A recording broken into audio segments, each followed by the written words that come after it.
Dear trainees, आज हम देखेंगे कि माइक्रोसॉफ्ट वर्ड के अंदर हम टेक्स्ट की फॉर्मेटिंग कैसे करते हैं, जिसके अंदर हेडिंग्स हैं, पैराग्राफ फॉर्मेटिंग है, टेक्स्ट साइज है, लाइन स्पेसिंग है और भी बहुत कुछ है। तो अगर हम बात करते हैं गूगल डॉक्स की या माइक्रोसॉफ्ट वर्ड ऑनलाइन की, तो इनमें भी ऑलमोस्ट सेम ही टेक्निक है। हाँ, ये है कि गूगल डॉक्स में आपको थोड़ा सा कमांड्स को सर्च करना पड़ता है, लेकिन माइक्रोसॉफ्ट वर्ड की ये खुसूसियत है या खासियत है कि उसको वो हमारे सामने ही ऑलरेडी अवेलेबल होती हैं, विजिबल होती हैं टूल्स उसके। आइए देखते हैं स्क्रीन पे कि कैसे हम टेक्स्ट मैनेजमेंट करते हैं इसमें। डियर स्टूडेंट्स, पहले की तरह मैं फिर माइक्रोसॉफ्ट वर्ड को एक्सेस करूंगा और उम्मीद है कि आप सब ने जो है माइक्रोसॉफ्ट ऑफिस स्वीट जो है एक्वायर कर लिया होगा और इंस्टॉल कर लिया होगा अपनी मशीन्स में। इन केस अगर नहीं किया तो हमारे पास अभी भी दो ऑप्शंस वही अवेलेबल हैं, माइक्रोसॉफ्ट वर्ड ऑनलाइन की और गूगल डॉक्स जो कि ऑनलाइन आपके पास अवेलेबल है। तो मोर और लेस फीचर सेम ही हैं सब में, लेकिन यह है कि हम फोकस जो होगा माइक्रोसॉफ्ट ऑफिस स्वीट होगा जो कि आपकी विंडोज़ में इंस्टॉल्ड होता है। आपकी आसानी के लिए मैंने एक छोटा सा टेक्स्ट पैराग्राफ अपने पास ऑलरेडी डाउनलोड करके रखा हुआ है। इस सारे पैराग्राफ को मैं सिलेक्ट करता हूँ। ये मैंने दबाया कंट्रोल ए, सारा टेक्स्ट सिलेक्ट हो गया। अब मैंने प्रेस किया कंट्रोल सी ताकि कॉपी हो जाए टेक्स्ट, और यहाँ पे आके मैंने किया कंट्रोल वी। इससे ये हुआ कि जो टेक्स्ट वहाँ पे लिखा हुआ था वो सारे का सारा कॉपी होके मेरे पास माइक्रोसॉफ्ट वर्ड के अंदर आ गया। अब जो हमारी पहली इस वक्त चीज़ हमने देखनी है वो है हेडिंग। यहाँ पे मैं टाइप कर देता हूँ हेडिंग 1। अगर आप नोट करेंगे तो पैराग्राफ का जो साइज़ है टेक्स्ट है और हेडिंग का साइज़ और टेक्स्ट जो है वो दोनों सेम है।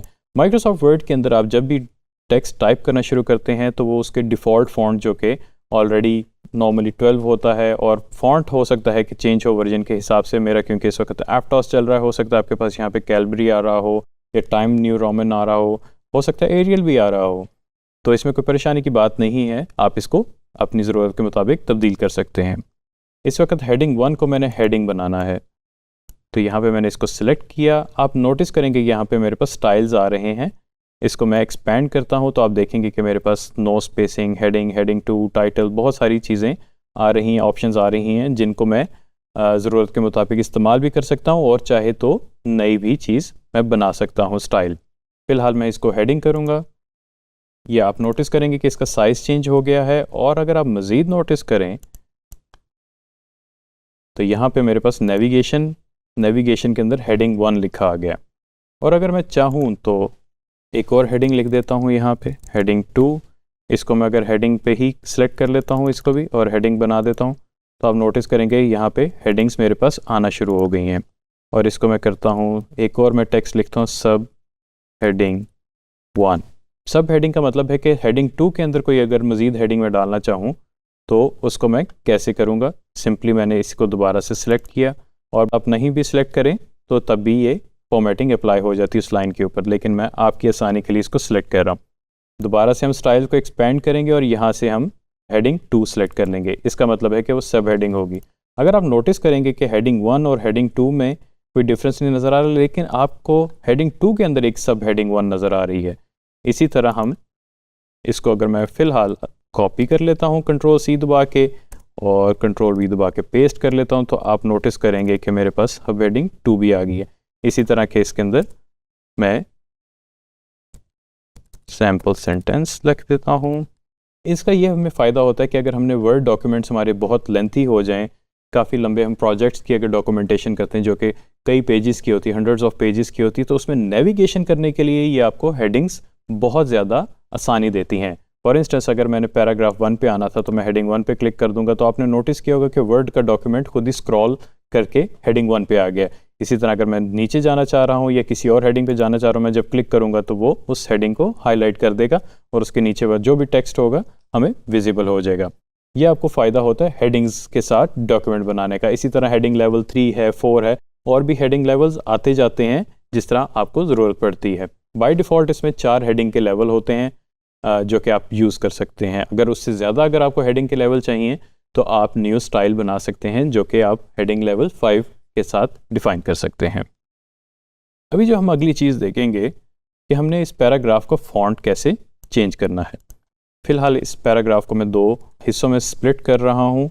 ये मैंने इसको स्प्लिट कर दिया है ताकि हम इस पर मज़ीद एक्सपेरिमेंट्स कर सकें टेक्स्ट के ऊपर। सबसे पहले मैंने इस पैराग्राफ का एक पार्ट को सिलेक्ट किया। अब मैं सबसे पहले इसका फ़ॉन्ट चेंज करता हूँ।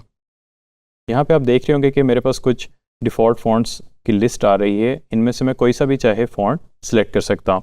और अगर आप नोट करेंगे यहाँ पे मेरे पास एक क्लाउड है और उसमें एक डाउन एरो बना है। इसका मतलब है कि ये फ़ॉन्ट मेरे पास अवेलेबल नहीं है, सिस्टम के अंदर इंस्टॉल नहीं है, लेकिन मैं इसको चाहूँ तो क्लिक करके डाउनलोड करके इंस्टॉल कर सकता हूँ सिस्टम में और मेरा फ़ॉन्ट भी चेंज हो जाएगा। लेकिन जो ऑलरेडी मेरे पास फ़ॉन्ट्स मौजूद हैं उनके आगे इस तरह का क्लाउड नहीं बना हुआ। ये मैंने किया एरियल फ़ॉन्ट सेलेक्ट। अभी इसका साइज़ ऑलरेडी जो था 12 था। मैं इसको अगर देखें तो यहाँ पे मेरे पास 2 के गैप के साथ आ रहे हैं। मैं इसको बड़ा या छोटा कर सकता हूँ। इन केस में इसका साइज़ 13 करना चाहूँ तो मैं सिंपली 1 3 टाइप करके ये मैंने 13 कर दिया और आप नोटिस करेंगे कि इसका साइज़ बड़ा हो गया। और एक और आप चीज़ नोट करेंगे कि जो पैराग्राफ का पार्ट सेकंड था उसका वही पुराना वाला फ़ॉन्ट है एप्टॉस और साइज़ उसका 12 है। लेकिन अगर हम बात करते हैं ऊपर वाले पार्ट की तो अब इसका साइज़ 13 और एरियल है फ़ॉन्ट।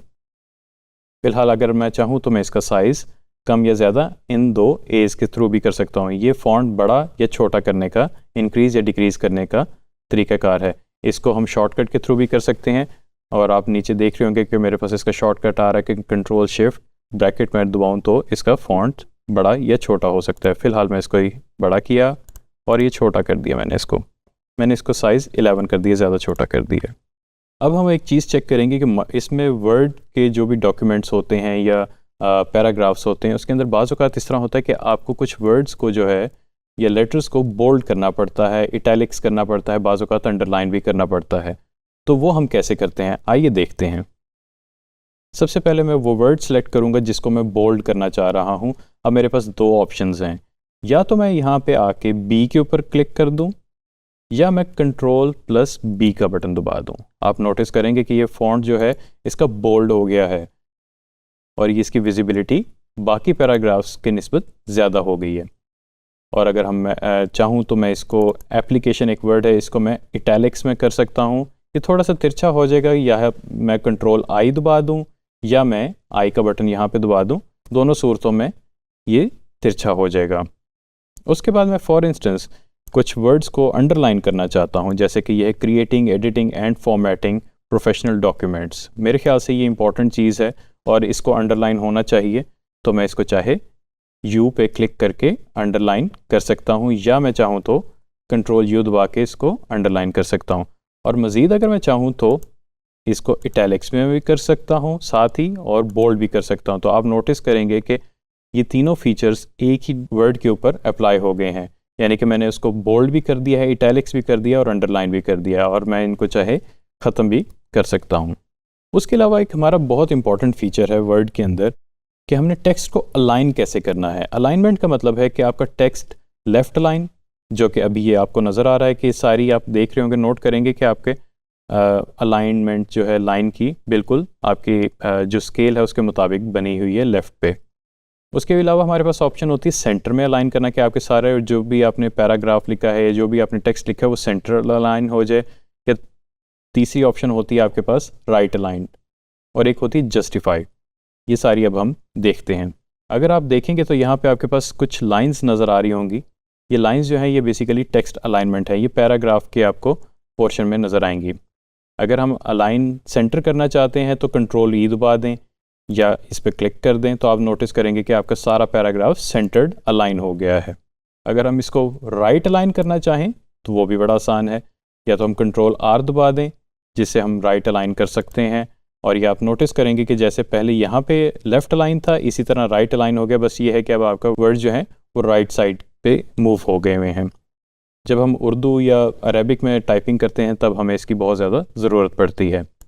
और इन केस अगर मैं लेफ़्ट अलाइन करना चाहूँ तो मैं Ctrl+L दबा के इसको लेफ़्ट अलाइन भी कर सकता हूँ। इसमें एक और फीचर है जिसको हम कहते हैं जस्टिफाई। जस्टिफाई में आपका जो भी टेक्स्ट होता है पैराग्राफ वो पूरे स्केल के मुताबिक, पेज के स्केल के मुताबिक अलाइन हो जाता है, एक्सपैंड हो जाता है। अब ये मैंने जस्टिफाई इस पर क्लिक किया, आप नोटिस करेंगे कि ये सारे के सारे जो भी वर्ड्स थे वो आपके पेज के स्केल के मुताबिक अलाइन हो गए हैं। ये लेफ़्ट अलाइन भी नहीं है, राइट अलाइन भी नहीं है, लेकिन ये एक्सपेंडेड एक है। उसके बाद हम आते हैं लाइन स्पेसिंग। लाइन स्पेसिंग एक बहुत इंपॉर्टेंट है, इससे आपके डॉक्यूमेंट्स की जो है विजिबिलिटी बहुत अच्छी हो जाती है। बाय डिफ़ॉल्ट माइक्रोसॉफ्ट वर्ड जो है 1.15 की लाइन स्पेसिंग देता है, यानी कि लाइंस के आपस में ये जो गैप आप देख रहे हैं, जो एक लाइन से दूसरी लाइन के अंदर जो गैप बन रहा है, इसको लाइन स्पेसिंग कहते हैं। इसको आप कम या ज़्यादा कर सकते हैं। अगर पुराने वर्जन्स की बात करें तो उसमें लाइन स्पेसिंग बाय डिफ़ॉल्ट 1 होती थी, यानी कि लाइंस काफ़ी करीब करीब होती थी। लेकिन अब जो है आपको बाय डिफ़ॉल्ट 1.15 मिलता है, जो कि नॉर्मली हर चीज़ में आपके एप्लीकेबल है। लेकिन इन केस अगर आप लीगल डॉक्यूमेंटेशन कर रहे हैं तो उसमें जो है ये चीज़ चेंज हो जाती है। उसमें बाज़ औक़ात आप 1.5 भी यूज़ करते हैं और बाज़ औक़ात 2 भी यूज़ कर सकते हैं। इससे ये होता है कि आपके जो लाइंस की विजिबिलिटी है वो बहुत ज़्यादा हो जाती है। इन केस अगर आप इसमें कुछ लिखना भी चाहें तो आप लिख भी सकते हैं। सो स्टूडेंट्स, आज हमने माइक्रोसॉफ्ट वर्ड के अंदर देखा कि हम पैराग्राफ को कैसे स्प्लिट किया और उसके बाद उसका हमने फ़ॉन्ट चेंज किया, फ़ॉन्ट साइज़ इंक्रीज़ किया, डिक्रीज़ किया, और इसके अलावा हमने उसकी अलाइनमेंट टेक्स्ट की जो है वो चेंज की, और हमने हेडिंग्स देखी कि हेडिंग्स से किस तरह आप अपने डॉक्यूमेंट को ब्यूटीफाई कर सकते हैं। तो यही चीज़ें मैं उम्मीद करता हूँ कि आप आज प्रैक्टिस करेंगे और गूगल डॉक्स के ऊपर भी ये ज़रूर चीज़ें देखें, क्योंकि उधर भी इसी तरह की फ़ीचर्स अवेलेबल हैं जो कि नहायत ही आसान है। और अगर आप वर्ड ऑनलाइन यूज़ कर रहे हैं तो आपको काफ़ी हद तक चीज़ें क्लैरिटी के साथ पता भी चल गई होंगी। हाँ, ये ज़रूर कहना चाहूँगा, जो शॉर्टकट्स मैं यहाँ पे बता रहा हूँ ये है विंडोज़ एप्लीकेशन के लिए। हो सकता है अगर आप मैक यूज़ कर रहे हैं या वेब पे यूज़ कर रहे हैं, वहाँ पे शॉर्टकट थोड़े से मुख्तलिफ हो सकते हैं।